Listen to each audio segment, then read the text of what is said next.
Well, greetings, my brothers and sisters, and welcome to Meet Me in the Classroom hour for this special lesson. Now, let's give our Creator, the Most High God, all of the praise and honor. And I salute you, my brothers and sisters, the 12 tribes of Israel. And I say peace and blessings to you.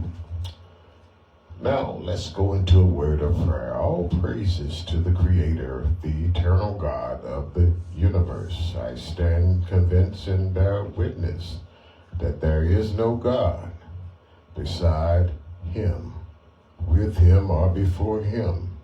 His name is Yahweh. And it's in this name that I offer up reverence, honor, and glory, and eternal Yahweh, our Father, our Creator, the eternal God. Bless us through your word. Again, I say greetings, my brothers and sisters, and welcome to Meet Me in the Classroom hour at the House of David, where we are the covenant keepers. This lesson for today is for our people, because we, as a people, as a nation of people, have been derailed as a people and have taken on another culture. And that culture has caused us to be misrepresented of who we are as a people. Our subject today is the truth of Thanksgiving. The truth of Thanksgiving. Now let's open up this lesson with 2nd Ezra, 13th chapter, verses 40 through 45. 2nd Ezra, the 13th chapter, verses 40 through 45. Those are the 10 tribes which were carried away prisoners out of their own land in the time of Osea the king, whom Salamazar, the king of Assyria, led away captive, and he carried them over the waters, and so came they into another land. Verse number 41. But they took their counsel among themselves, that they would lead the multitude of the heathen, and go forth into a further country, where never mankind dwelt. Verse number 42. They that might there keep their statutes, which they never kept in their own land. Verse number 43. And they entered into Euphrates by the narrow places of the river. Verse number 44. For the Most High then showed signs for them, and held still the flood, till they were passed over. Verse number 45. For though that country there was a great way to go, namely of a year and a half, and the same region is called Arasat. Osrath. Okay, so this region we call America was called Osrath. Now, it took them a year and a half to get here. So this proves the 10 tribes that came over here that you call Indians. The Bible called them the 10 tribes of Israel. So let's look at Article 1B first. Article 1B. The second address in 2nd Esdras 13 and 40 through 45 describes the journey of the 10 lost tribes of Israel. They were exiled by the king of Assyria, but decided to leave the land of the Gentiles to go to a more distant, uninhabited region.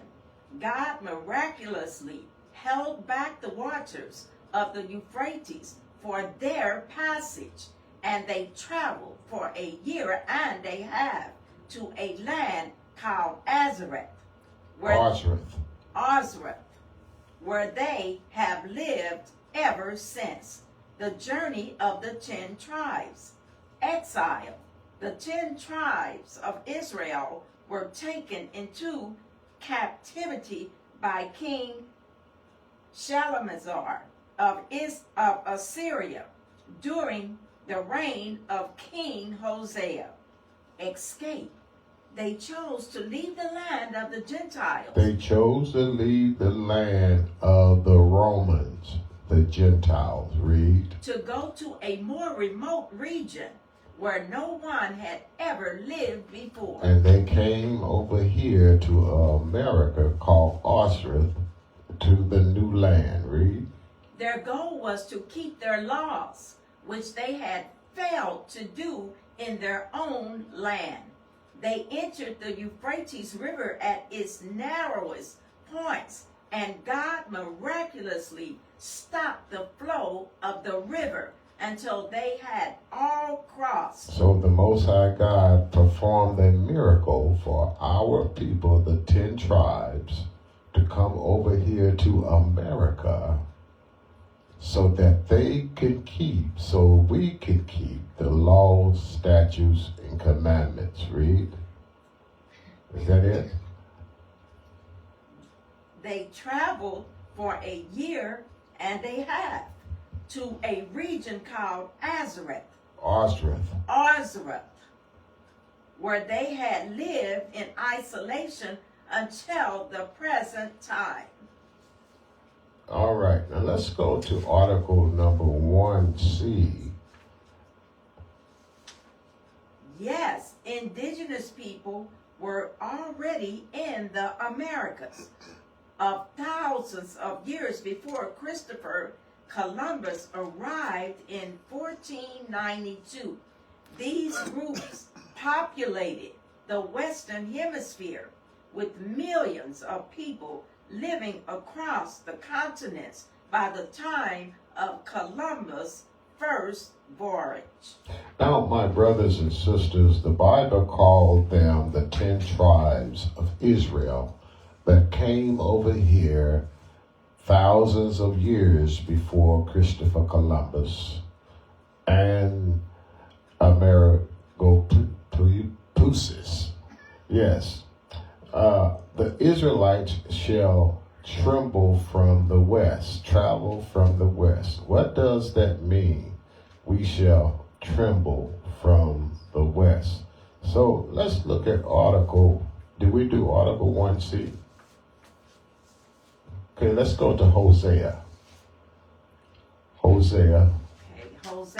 11th chapter, verses 10 and 11. Okay, the 11th chapter, verses 10 and 11. They shall walk after the Lord. He shall roar like a lion.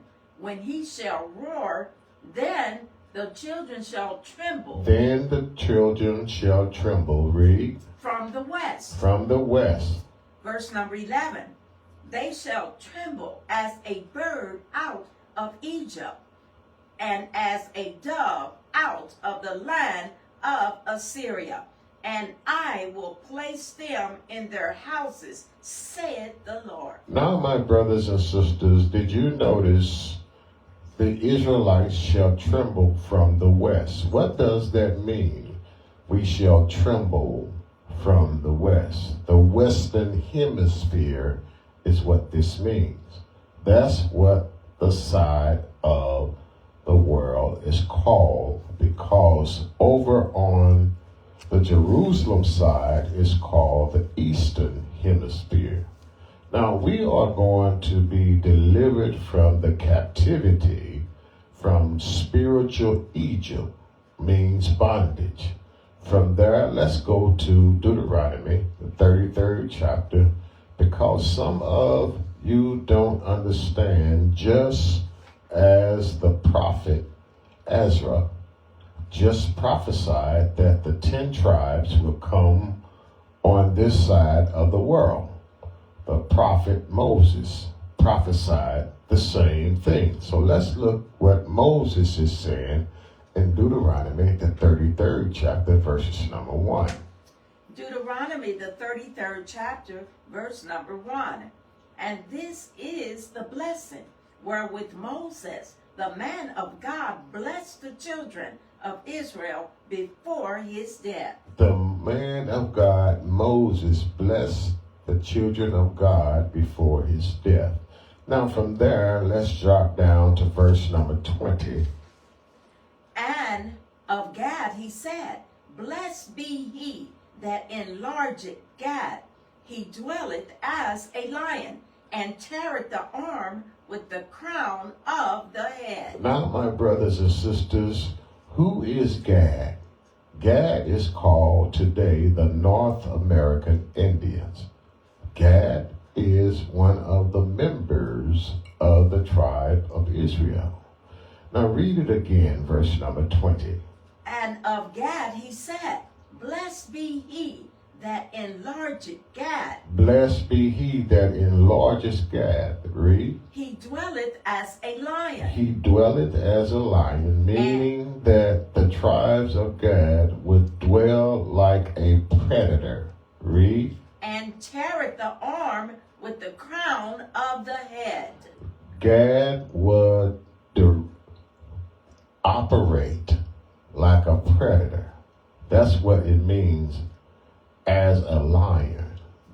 They were predators on the land. It says, and teareth the arm with the crown of the head. What does it mean? This is how we now know that the North American Indians are the tribe of Gad. Read that again, verse number 20. And of Gad he said, Blessed be he that enlargeth Gad. He dwelleth as a lion, and teareth the arm with the crown of the head. Now, my brothers and sisters, what does that mean? Teareth the arm with the crown of the head. The tribe of Gad, the North American Indians, have something called a blood brother ritual.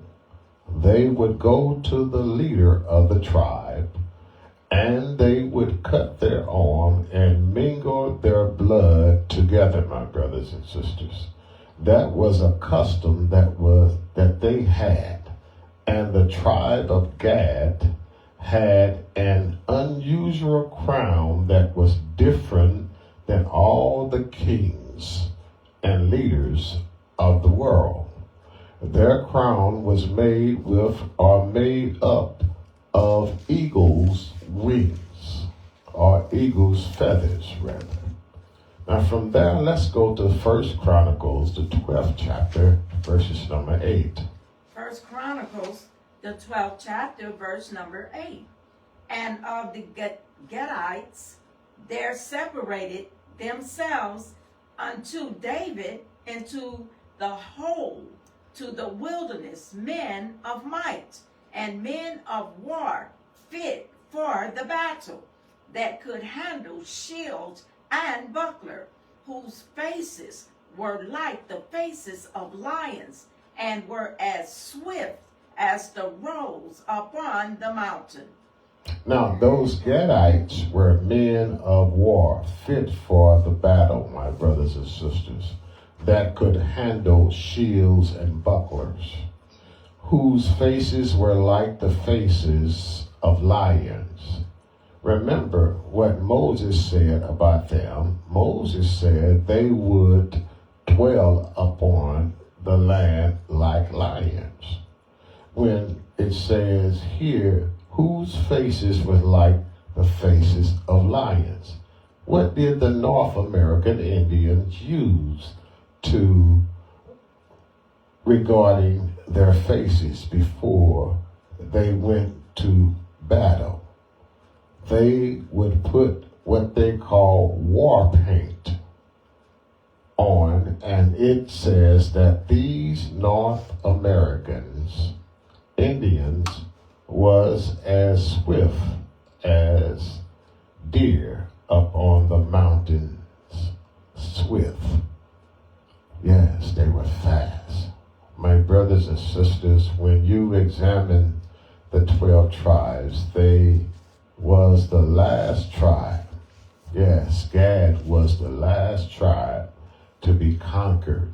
They had to get the tribe of Judah, the American blacks you call today. They had to get the tribe of Benjamin, the West Indies blacks, and the tribe of Issachar, the so-called Mexicans. Yes, the so-called Mexicans are the tribe of Issachar, to help them overcome the tribe of Gad. Now, read verse 8 again. And of the Gadites, there separated themselves unto David into the whole, to the wilderness, men of might, and men of war fit for the battle, that could handle shield and buckler, whose faces were like the faces of lions, and were as swift as the roes upon the mountain. Now, my brothers and sisters, when you read the history, they said those guys was too swift, and they had to bring in the buffalo soldiers to help overcome them. Now, let's go back to Deuteronomy, the 33rd chapter, verses number 20. Deuteronomy, the 33rd chapter, verse number 20. And of Gad he said, Blessed be he that enlargeth Gad. He dwelleth as a lion, and teareth the arm with the crown of the head. Now, my brothers and sisters, we got to help our non-believers today. This is how we know who we are, because Genesis and Deuteronomy prove who the tribes are. Read verse 20 and 21 now. Deuteronomy. And of Gad he said, Blessed be he that enlargeth Gad. He dwelleth as a lion, and teareth the arm with the crown of the head. Verse number 21. And he provided the first part for himself, because there in a portion of the lawgiver was he seated, and he came with the heads of the people. He executed the justice of the Lord and his judgments with Israel. Hold on to 21. And he provided the first part for himself. That's why North American, what you call today, is the headquarters of the so-called white man. They realized that the lands from North, Central, South America, and Canada, in North America, that region is the best. Read verse 21 again. And he provided the first part for himself, because there, in a portion of the lawgiver, was he seated, and he came with the heads of the people. He executed the justice of the Lord and his judgments with Israel. So the tribe of Gad was seated as a lawgiver. Why? Because the tribe of Levi was cast out in the book of Chronicles, chapter number 11. Now note what it says. And he came with the heads of the people. Who were the heads of the people, my brothers and sisters? Ephraim and Manasseh. During this time, the tribes of Gad executed the justice of the land and his judgment with Israel. So when the so-called white man came on this side of the world, which is we call America, with the pilgrims, with every year you celebrate what is called Thanksgiving. And many of you like to talk about the first Thanksgiving, about how these so-called Indians and the so-called pilgrims, the so-called white man, they were so peaceable and loving, which Soquato, the Indian who could speak both English and the Indian dialect, which is Hebrew, and they could converse and make peace. And they had turkey and so on. That's all lies, my brothers and sisters. Lies.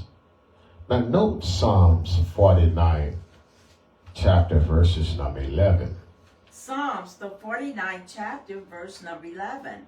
Their inward thought is that their houses shall continue forever, and their dwelling places to all generations. They call their lands after their own names. Now, who was David talking about when he says their inward thoughts is that their houses shall continue forever?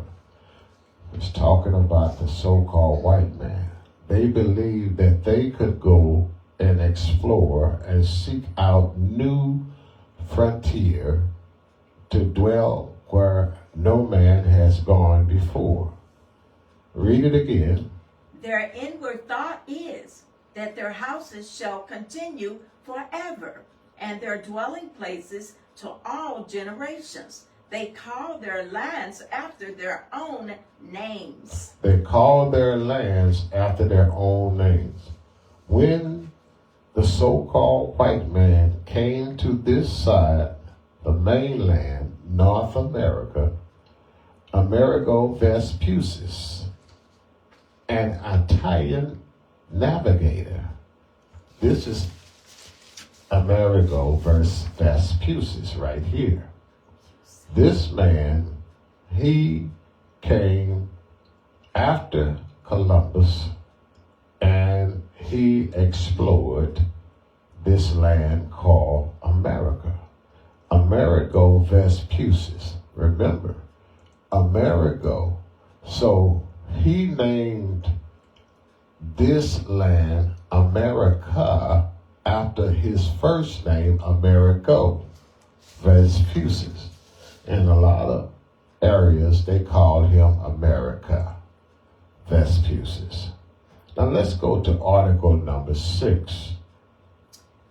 Amerigo Vespucci was an Italian explorer who was the first to propose that the Americas were a separate continent, not part of Asia, and America was named after him. Christopher Columbus had previously reached the Americas, but believed he had arrived in East Asia. Vespucci's role in the discovery and naming of America recognized a new continent, while Columbus thought he had reached Asia.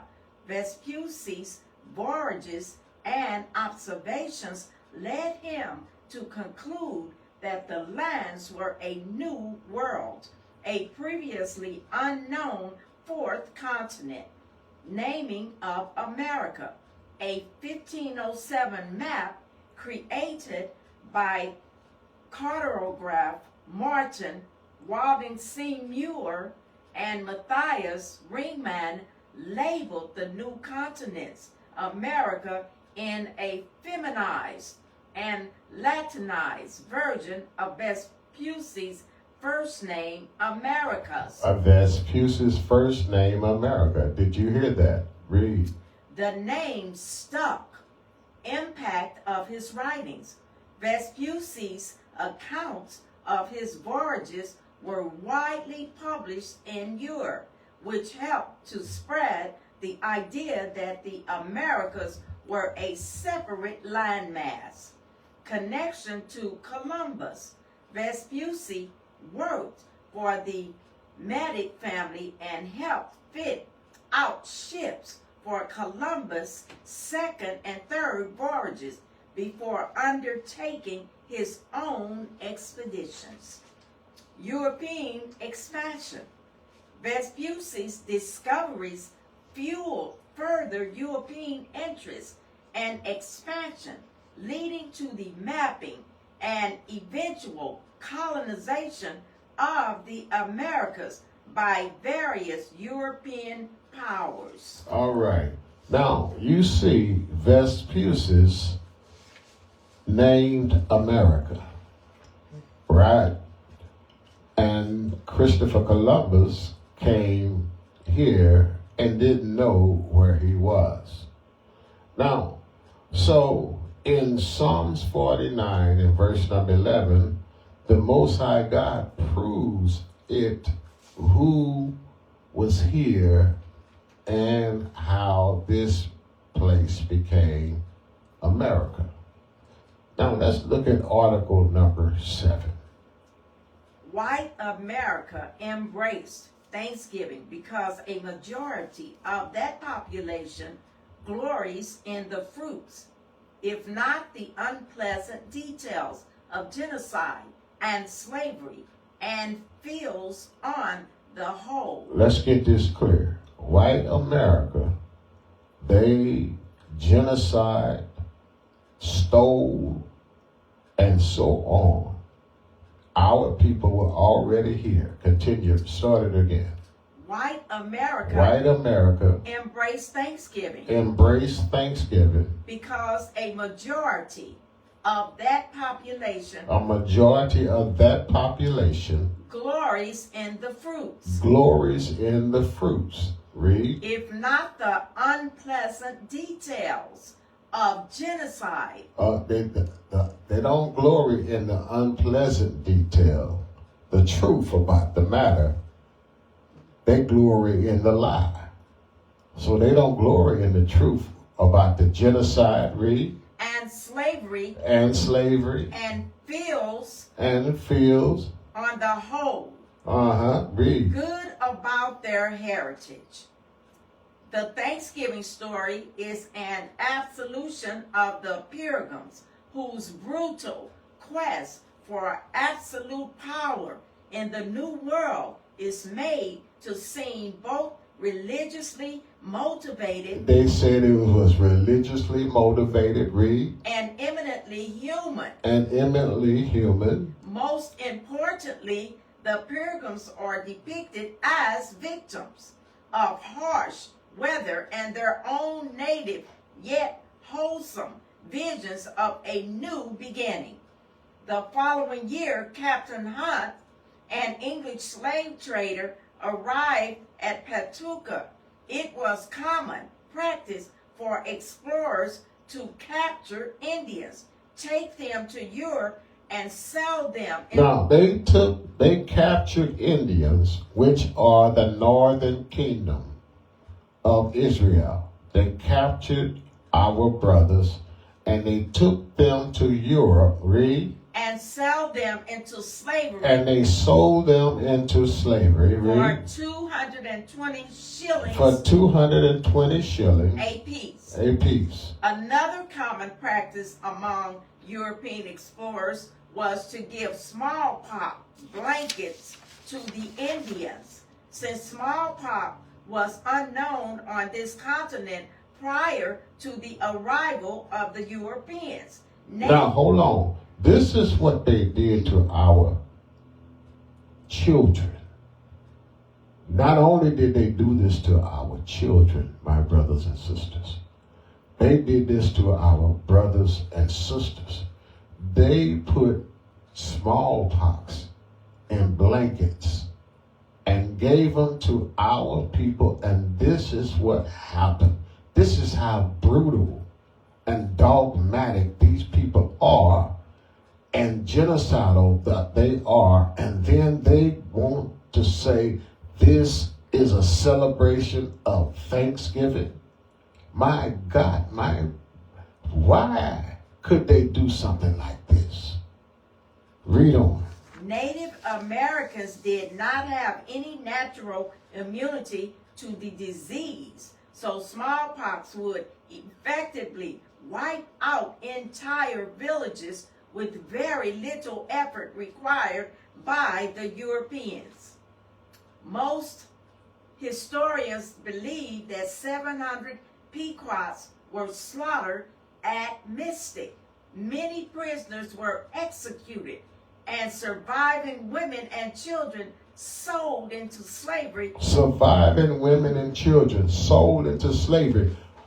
This is what they are celebrating, my brothers and sisters, today as Thanksgiving, of what transpired against our people. Read. Okay, and surviving women and children sold into slavery in the West Indies. The Massachusetts government offered 20 shillings bounty for every Indian scalp and 40 shillings for every prisoner who could be sold into slavery. Soldiers were allowed to enslave any Indian woman or child under 14 they could capture. The praying Indians who had converted to Christianity and fought on the side of the European troops were accused of shooting into the treetops during battles with hostiles. All right. Do you see how they treated our people? Read. They were enslaved or killed. Other peaceful Indians of Dartmouth and Dover were invited to negotiate or seek refuge at trading posts and were sold onto slave ships. To sold our people onto slave ships. Read. The country they claimed as their own was fathered by genocide and mothered by slavery. They fathered genocide and they mothered by slavery. Read. Defenders of the holiday will claim that the politically corrected children's version promotes brotherhood, but that it is an impossibility and bald excuse to prolong the worship of colonial forefathers and to erase the crimes they committed. Those bastards burned the Pequot woman and children. They burned the Pequot women and children. This is what these dreadful people have done, and they say Thanksgiving? What's wrong? My God from heaven. Father, you got to help us. These people calling eggs out here eating turkey and all this stuff and celebrating for what they did to our people and the way that they did it. Read. Okay, these are facts. The myth is an insidious diversion and worse. All right, now let's go get the proof of the American Thanksgiving, an article in Rejoicing in Genocide and White Supremacy by Glenn Ford. Now, the highlighted part is all we want, and let's start with verse number 1. Yes. No, this one, like this one here. What's the number on it? I don't have a number on mine. It got 1, 2, 3, 4 on it. Oh, let's go with verse number 1, I just read it. where it says, white America embraced Thanksgiving. Okay. Read it again. Yeah, let's go with number 1. White America embraced Thanksgiving because a majority of that population glories in the fruits, if not the unpleasant details of genocide and slavery, and feels on the whole good about their heritage. So, white America, they like that story of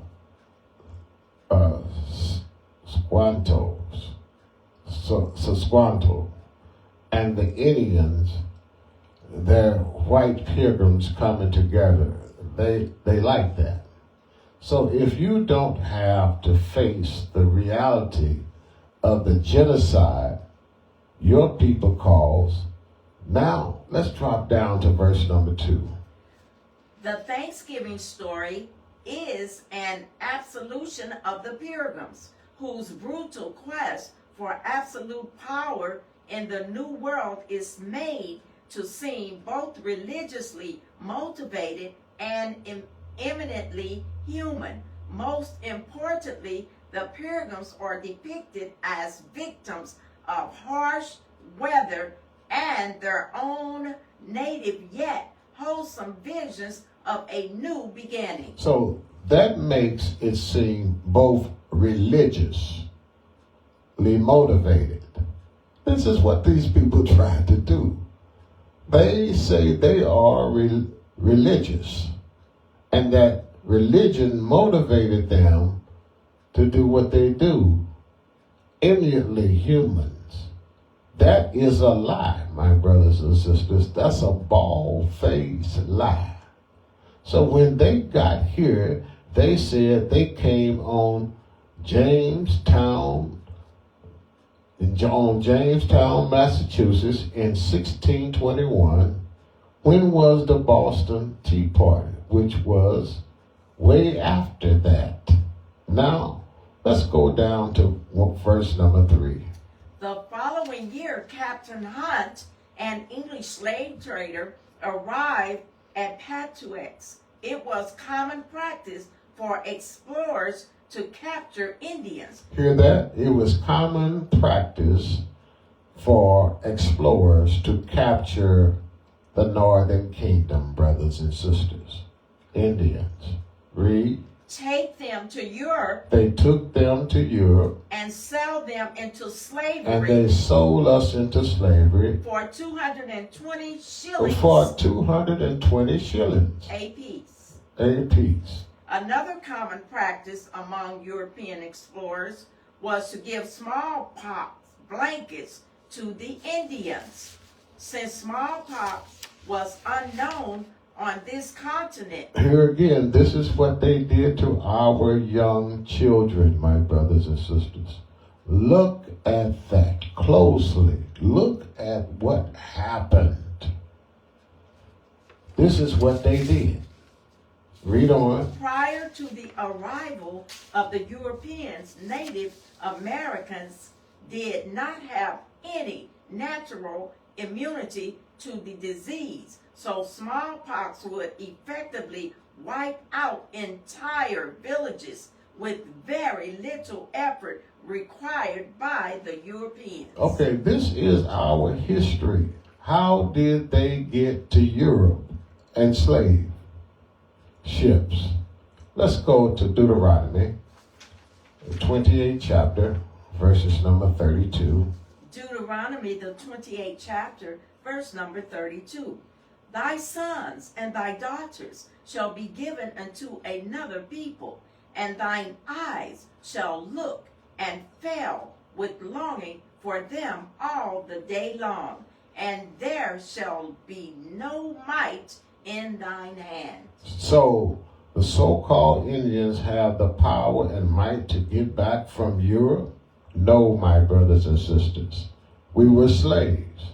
White America want to talk about Squanto, the so-called Indian. How was he able to translate for the so-called white man and the so-called Indians. When you read history, Zakwantos was a slave in Europe, and he found his way hiding on another ship to get back to his people. That's the history, my brothers and sisters. The so-called white people won't tell you. Now let's go to verse number 4.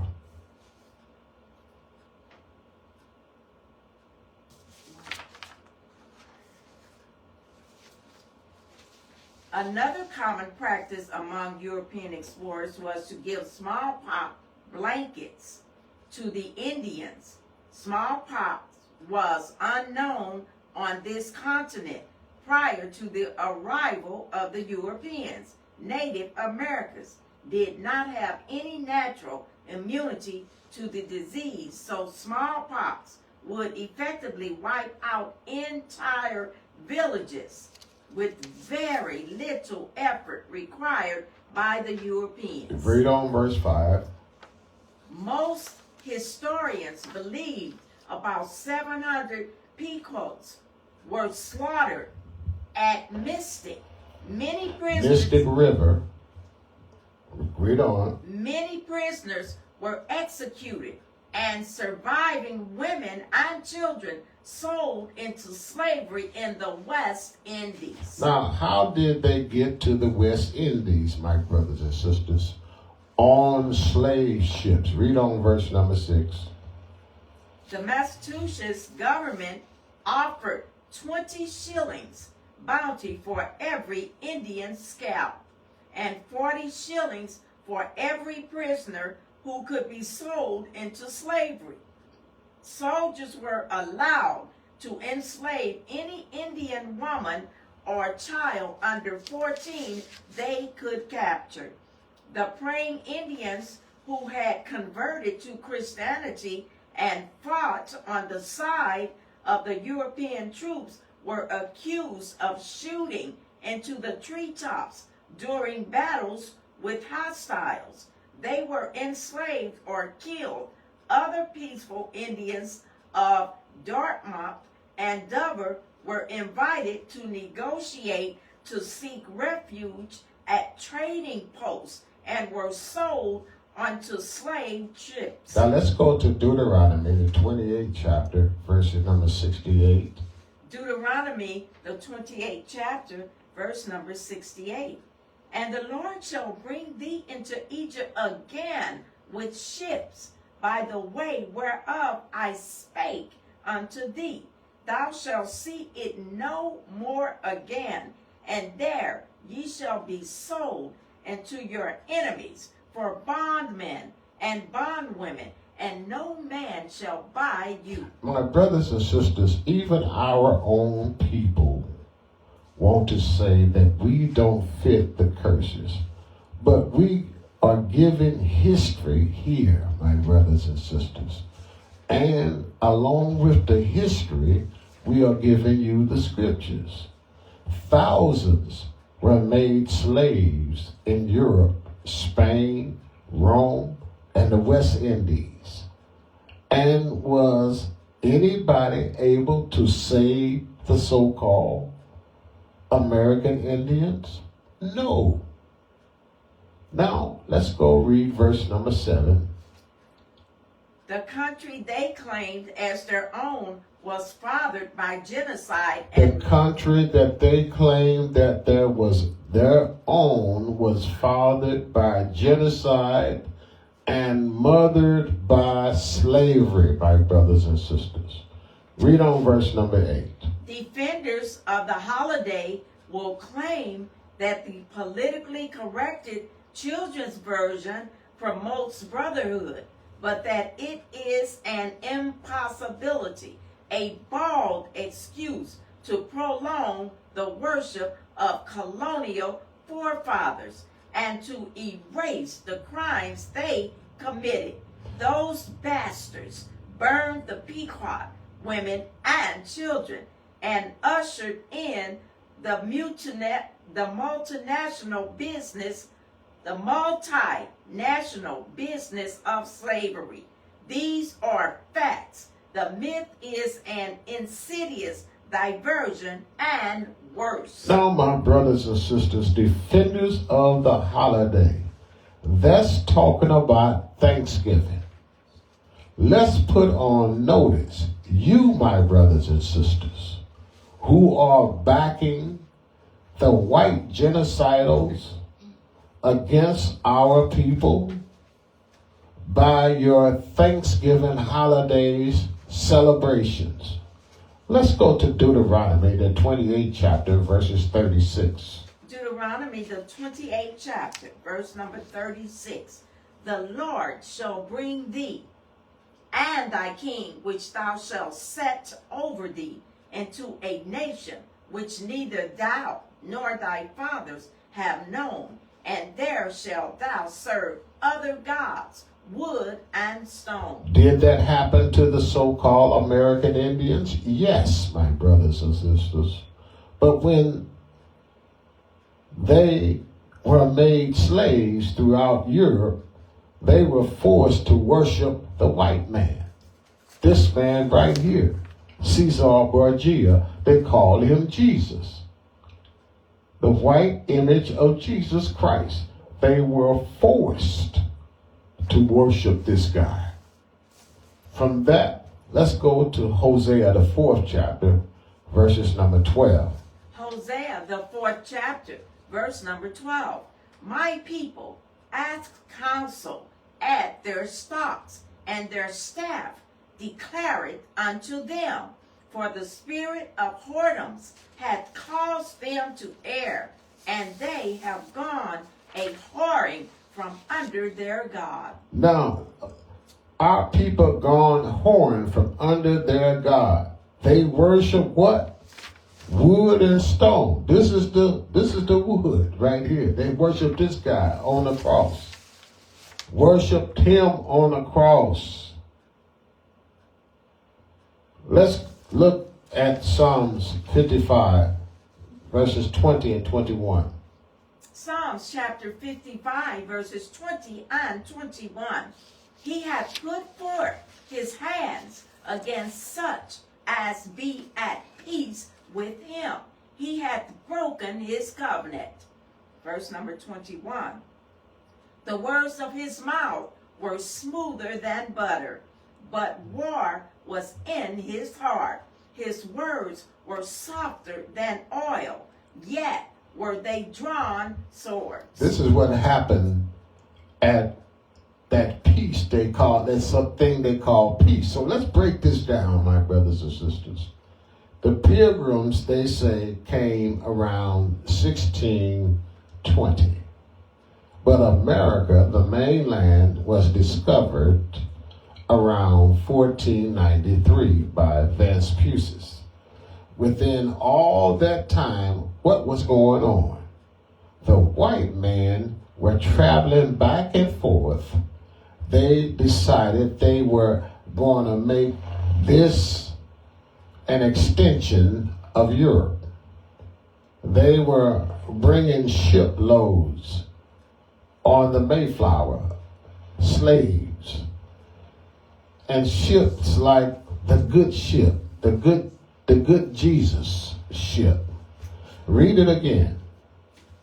Psalms 55, 20, 21. He had put forth his hands against such as be at peace with him. He had broken his covenant. Verse number 21. The words of his mouth were smoother than butter, but war was in his heart. So my brothers and sisters, the so-called Indians was at peace with the so-called white man at first. But they realized the white man was the great Satan that the Bible speaks of, my brothers and sisters. Read on. His words were softer than oil, yet were they drawn swords. So the white man broke the covenant, the peace treaty. He was smooth as butter with words but war was in his heart, my brothers and sisters. Read verse 21 again. The words of his mouth were smoother than butter, but war was in his heart. He has broken his covenant. The white man speak good, but behind all his words and writings was war in his heart, my brothers and sisters. His words were softer than oil, yet were they drawn swords. Yet were they drawing swords and muskets and so on. Let's go to Habakkuk, the first chapter, verses number 6. Habakkuk, the first chapter, verse number 6.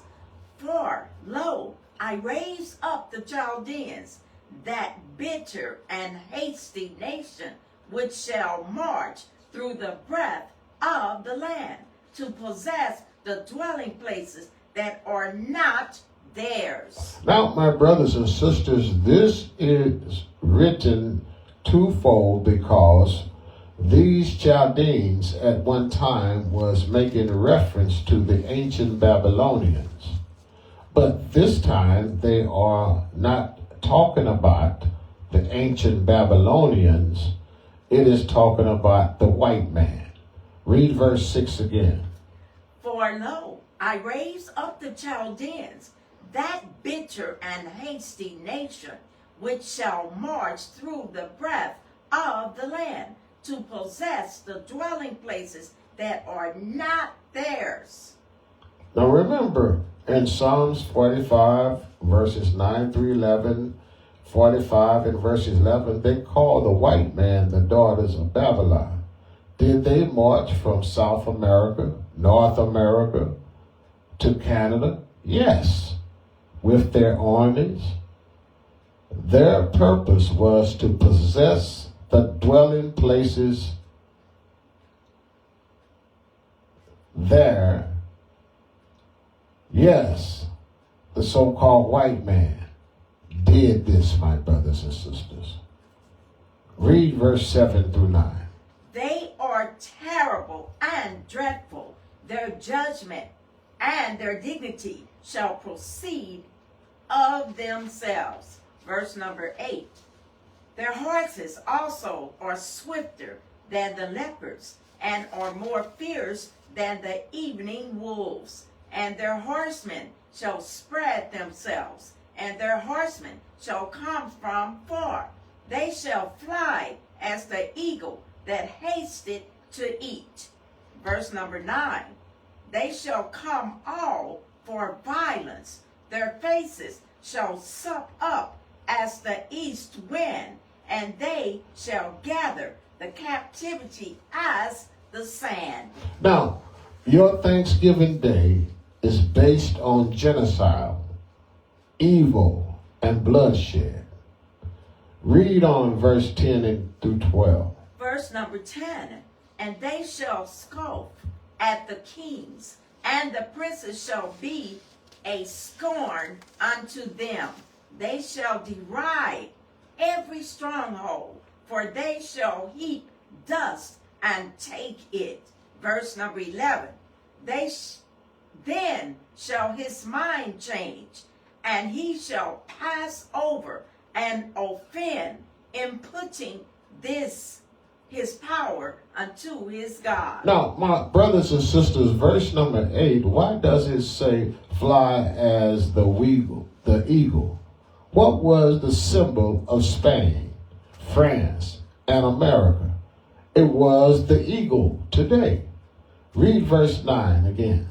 They shall come all for violence. Their faces shall sup up as the east wind, and they shall gather the captivity as the sand. So your Thanksgiving is a lie, my brothers and sisters, as they are celebrating today.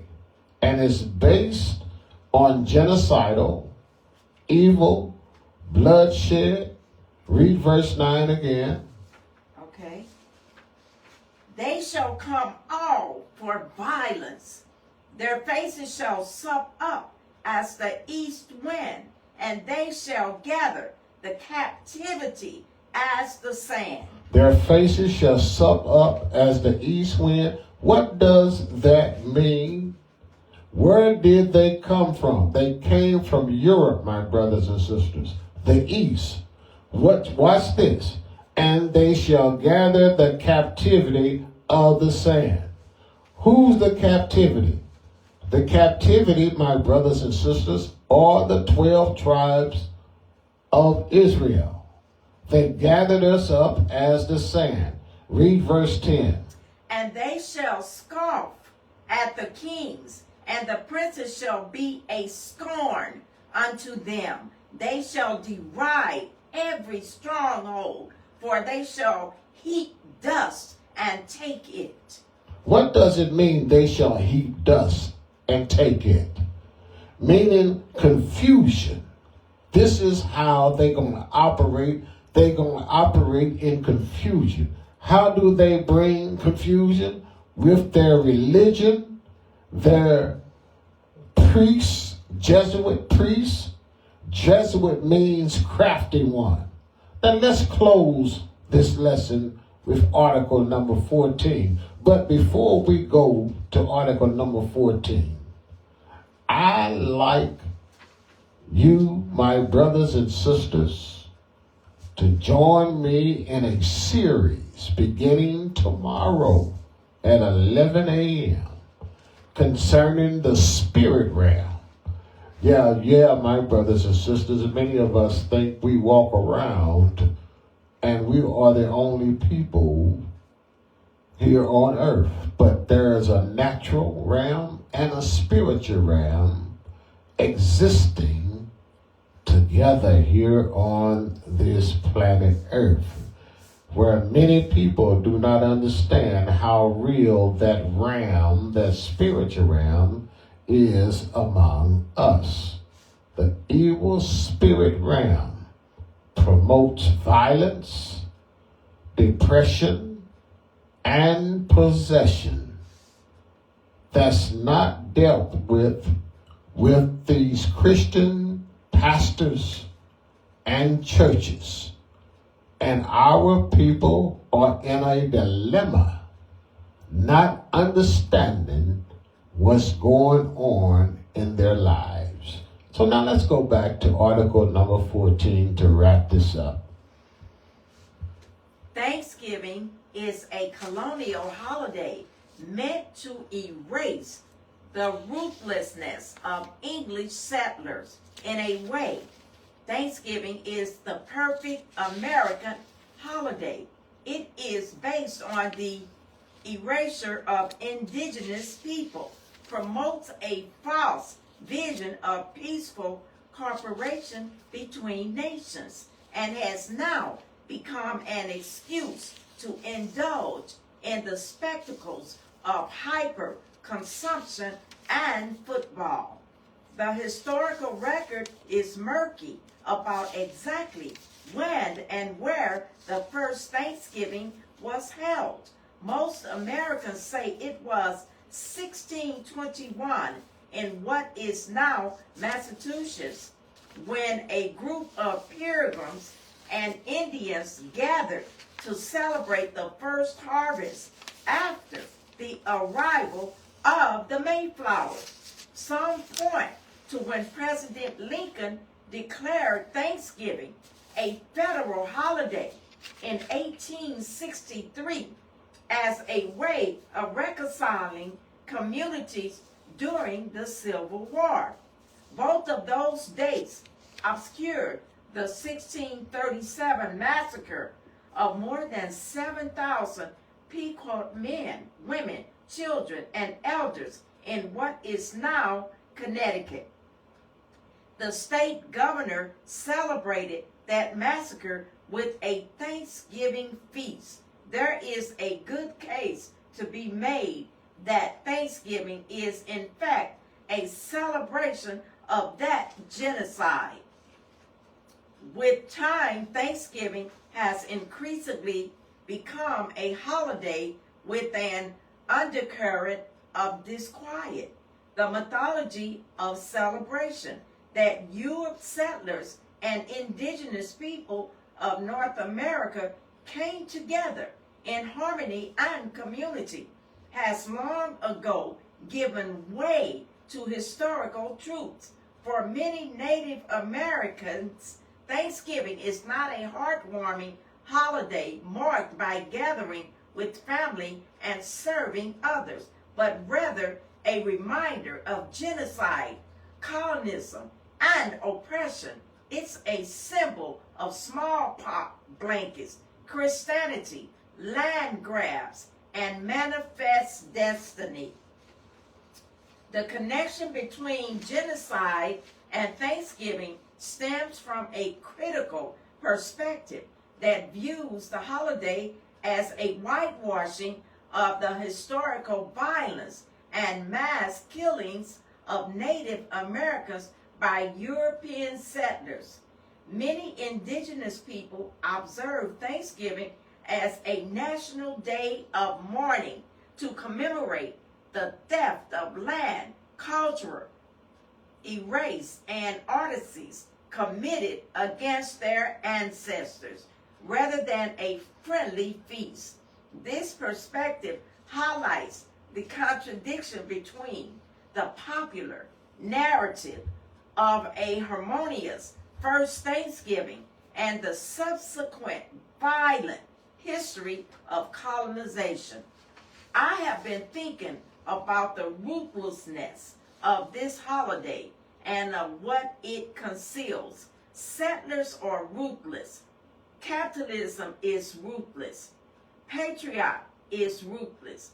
All of these were formed from indigenous communities without our consent. Ruthless comes from the old English word root, to feel regret. Ruthlessness means having no regrets. All right, my brothers and sisters, there you have it. This is the house of David, where we are the covenant keepers of the Most High God, our Elohim. Now you be